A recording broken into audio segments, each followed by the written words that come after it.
கிட்ட வந்து பாரு இனிமேல். மம்மி நமக்குள்ள இருக்கிற பந்து அவ்வளவுதானா? என்ன டாடி இன்னைக்கு கோவம் கொடைக்கானல் வரைக்கும் போது உன்னை எப்படி வழி கொண்டு வரேன் பாரு. டாடி நீ என்ன கொஞ்ச மாதிரி கொஞ்சி பொசசிவ்னஸ பொங்க வைப்போம். சரி நீ என்கிட்ட வாடா என் செல்ல குட்டி அம்மு குட்டி புஜ்ஜு குட்டி. ஓகே ஓகே இரு என்ன ஸ்டேட்டஸ்னு செக் பண்ணிட்டு வரேன். கொஞ்சம் கூட கண்டுக்கல. இனி சென்டிமெண்டல் அட்டாக் தான்.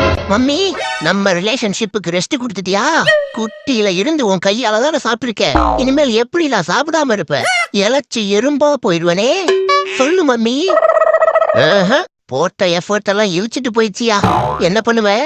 சரி சரி என் செல்ல குட்டி. சும்மாரியா நான் சீரியஸாவே சோகமாயிட்டேன். என் புஜ்ஜு குட்டி. அட சும்மாரியாங்கிறல்ல அங்க பாரு. டேய் வா இங்க. மம்மினா மம்மிதான். சாரி மம்மி இனிமேல் நான் குறும் பண்ண மாட்டேன். I love you mummy. என் செல்ல குட்டி. எங்கேயாவது பைத்தியம் முடிச்ச புண்ணாக்கு. நீ வா மம்மி நம்ம கிச்சன்ல போய் கொஞ்சிக்கலாம்.